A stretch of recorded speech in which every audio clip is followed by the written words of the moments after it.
morning. My name is Erik Dridder.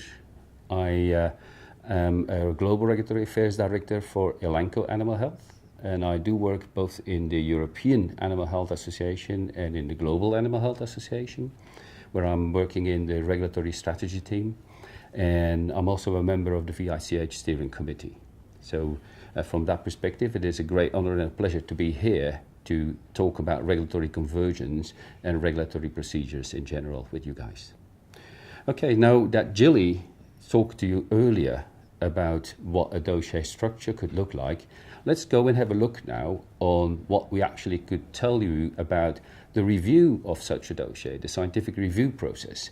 And there's actually, for you as an agency, two main approaches you could take to that. You either accept the submission only of a complete dossier, or you allow for people and applicants to actually submit phased submissions, so parts of the dossier as they get ready. Now, the most typical of the approaches is that you actually only accept the complete dossiers to be submitted, because that allows you a little bit, as the biggest advantage, to plan better your resources. And you've got a better predictability on what you're actually going to get there, because on the one hand, you will have a better understanding of the completeness and the validity of your dossier, because you can check it all in one go. And on the other hand as well, you have the situation where you do not have to wait until an applicant is ready with the next section. So a complete submission will actually manage your resources easier and gives you more predictability. Nevertheless, it is very important that you also there have very good timelines and strict timelines. At the moment, if you look all over the world, you do see a lot of differences there. You have, on the one hand, agencies where you actually have very unpredictable timelines, and on the other hand, you have agencies where you have very strict timelines. An example of that is probably the archetype of this approach, which is the European regulatory system, where only completed dossiers are being accepted. They made it into a very strict system as well, with a very tight schedule. So there is a publication actually. You can look up on the internet what the exact submission times are going to be for the next type of submissions that you would be able to do. So that's very well planned in advance, like 1-2 years in advance. You can look that up. The other approach that you could have is actually what we call phased submissions. In a phased submission, you as an applicant, we as an applicant I should say, because you accept it, we as an applicant can submit the dossier parts that are already ready for your review. So what you typically would have is first a opening of the dossier in an administrative way, and then afterwards, as the quality dossier gets ready, we submit that, and then later the safety dossier, and then even later the efficacy dossier. One by one come in, and at the end, you basically close then the review. That typical example of that is, of course, the FDA, the American system, where you would typically see that, and they open the dossier. They call that then an investigational new animal drug application, an IND. And then at the end of the system, you use what they call a NADA, which is a new animal drug application, to really get your license through. Now, what is the biggest advantage of this? In theory, it should actually give you a shorter overall review time, because you as an applicant can already submit a part when the rest is not ready yet. So you have more time to review. And so you should be able to actually complete it in a slightly shorter time frame. But the biggest disadvantage, of course, is the real unpredictability. You don't know when the applicant's going to actually submit the second part of the dossier, and the third and the fourth. And you also don't know up front whether that's going to be complete or not. So that is where really predictability is going to be driving your expectation and your choice, whether you want to have a complete dossier at submission or whether you would allow phased submissions. Both are definitely possible, but in any case, it is very, very important that you make sure that any timelines you have are adhered to strictly. Also from your perspective, it is very important for an applicant that we know upfront how long it's going to take to get the questions back from you. And also from you then later on, how much time you will need to actually complete the review. So it is key to basically have a very predictable review timeline. That is both in our both interest, because once you actually have submitted the dossier, you want to make sure that you know when exactly you're going to be able to expect some questions that you should have answers to later on. And after that, you want to make sure that you can tell your colleagues in marketing when you actually would expect an approval. So that is very key, and it would actually also encourage people to make submissions in your agency. Anyway, so that is about the timelines in the organization. Let's now have a look on what we're actually going to do during that review. Because the general objective of this review is, of course, to make sure that we understand there is a sufficient benefit attached to the use of this product. And while there is a sufficient benefit, there is also not an unacceptable risk in the use of the product. So that's what you try and do, what we call the benefit-risk balance. That's what you need to assess. To do that, you got basically 4 questions that you want to get answered. The first one is like, what is the product actually that we're talking about? So that's the administrative details. The second one is basically, what is the quality? Is this quality appropriate, fit for purpose? Thirdly, can we use this product in a very safe way? And fourthly, can the product actually guarantee or sufficiently guarantee the efficacy of its use? So that is what we basically want to do. If we go and look a little bit more in detail into that one, we basically in the first set of questions look at the administrative details, right? And that includes also the information that we actually have for the end users and for the veterinarians and for the general public. So it includes the labels, it includes the mock-ups, it includes a lot of administrative detail. Who is manufacturing? Who is actually owning the license? Because you need to be able to tell who you want to talk to. If there's an issue, you need to be able to address it. Okay, so that is the administrative. It's a little bit boring perhaps, but very important. Second question, very, very important, is about the quality. Can we actually manufacture this product in such a way that we can guarantee a sufficiently high quality product, and that we consistently can manufacture to the standards that are appropriate? And in most cases that would be GMP, the good manufacturing process. We should be able to answer the question whether the starting materials and the intermediate products and the whole manufacturing process is actually sufficiently specified in the dossier. And we should be able to answer the question as well if the stability of this product is going to be sufficient, so that at the end of the shelf life you still can guarantee the safety and the efficacy and the quality of that product. That stability is an important thing, specifically if you look at the rest of the world regions where we actually have climatic zones that are not the typical zones that we typically used in the past for this type of studies. So climatic zone 3 and 4 is what you basically should be expecting and should be looking for. But also you should be looking to the rest of the conditions that are being used and the time that such a study has run. If they used what we call accelerated, aggravated conditions for that stability study, has it run for long enough? Or does the dossier contain only the very short period for that accelerated stability study? So at the end of your review of your quality section, you would like to have enough information to make sure that the specifications for your product are sufficient to describe the essential characteristics of your product. That's what you basically want to do. Now, you need to be aware of something, because quality needs to be appropriate, right?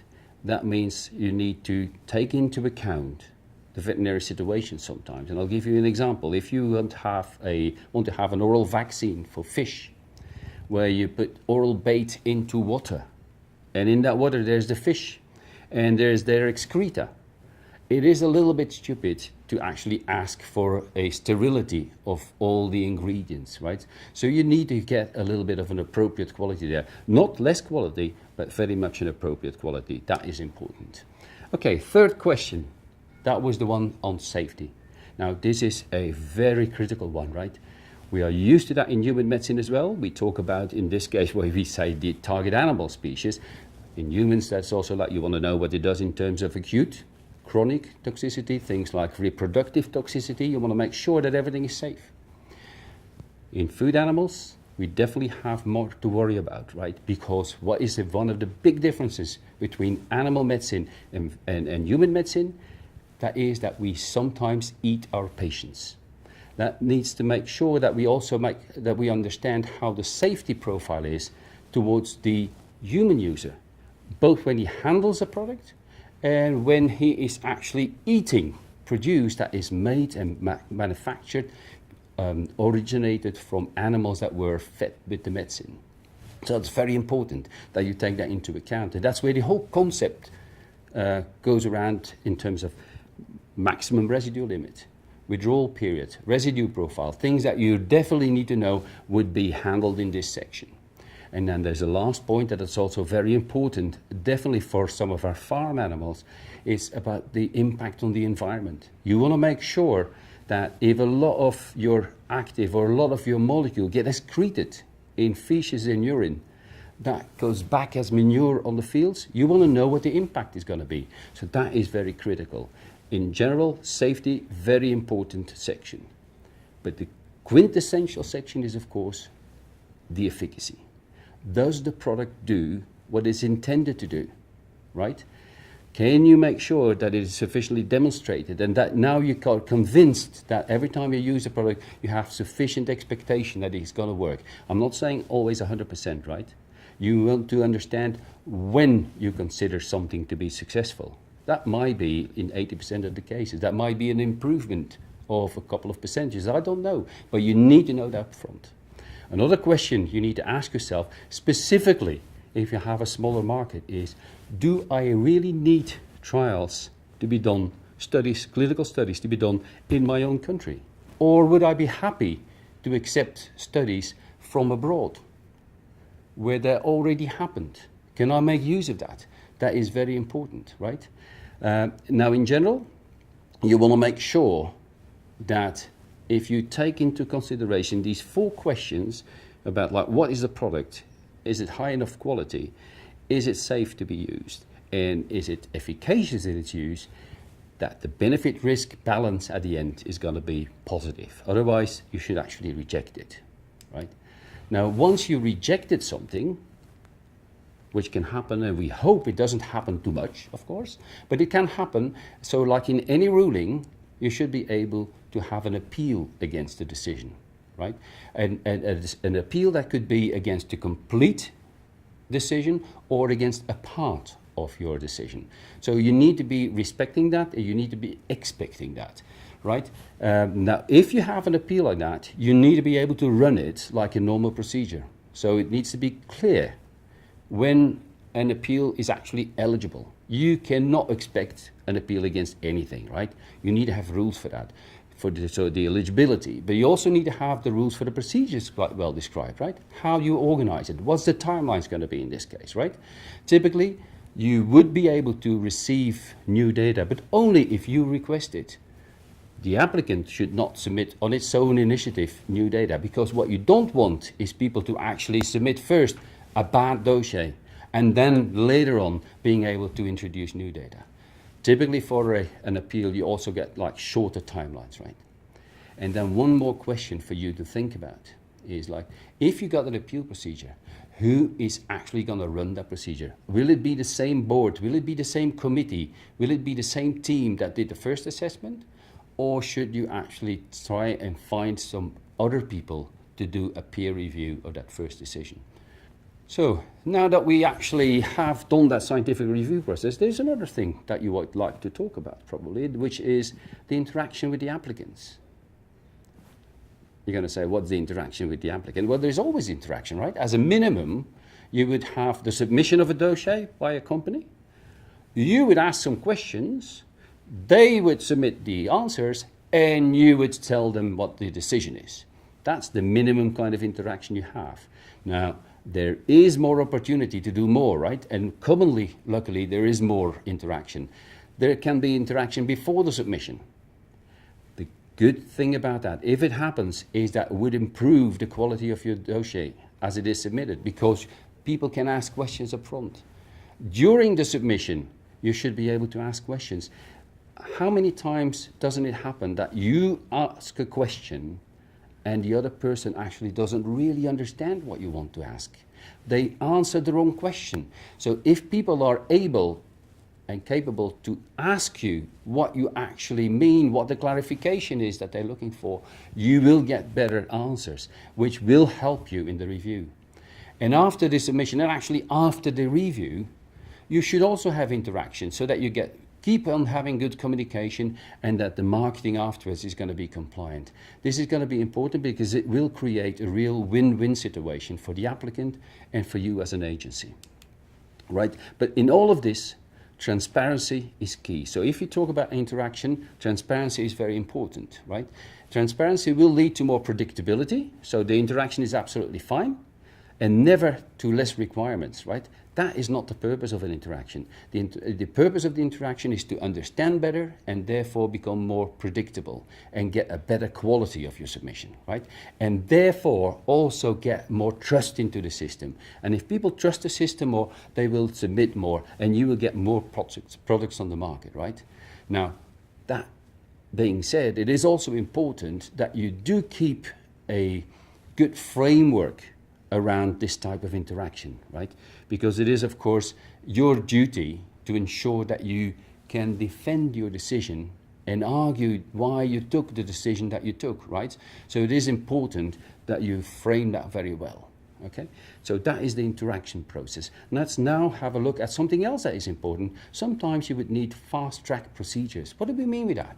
Well, there may be exceptional circumstances and severe circumstances like disease outbreaks for which you don't have any treatment, for which you don't have any prevention, but there's no vaccine available yet.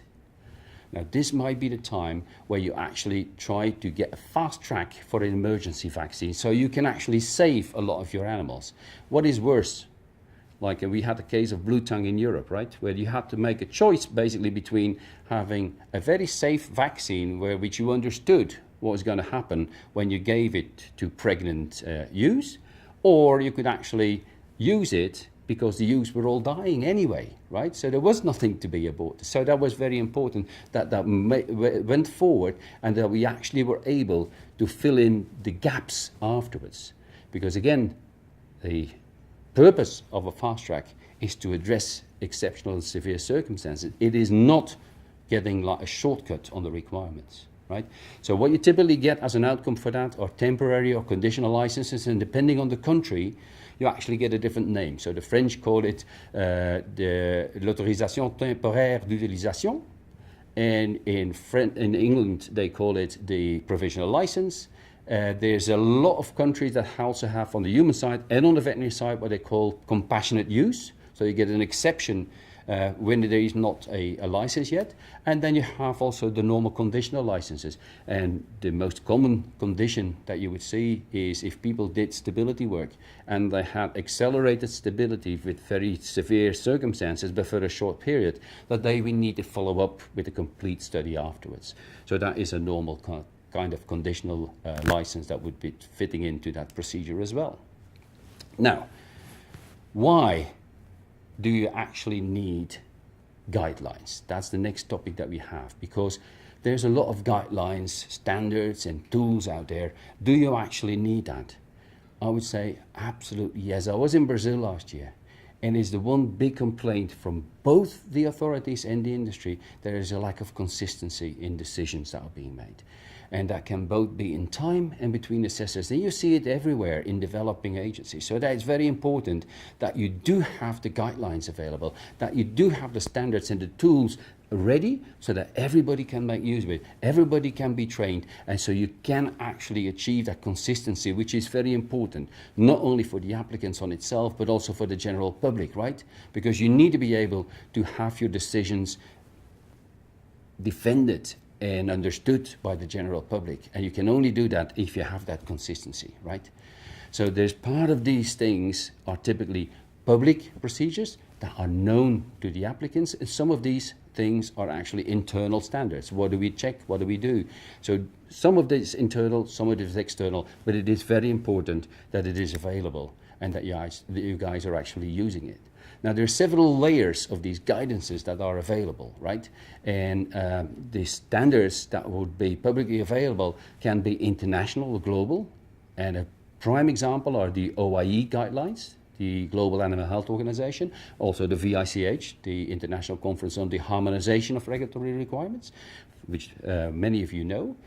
Then you have regional guidances, and I do know that you have, for instance, a regional legislation in Europe, but you also have like an ongoing improvement in the way that you work together in some regions in Africa, where there's a lot of movement towards mutual recognition, and that does require some guidelines that are actually common to the countries that are involved. And then of course there's a large body of national guidelines, and that can be from the US Code of Federal Legislation to templates on how you should actually write a certain document, etc. There's lots of things available there. You know that probably better than I do, but it is important that we have as many of those as we can.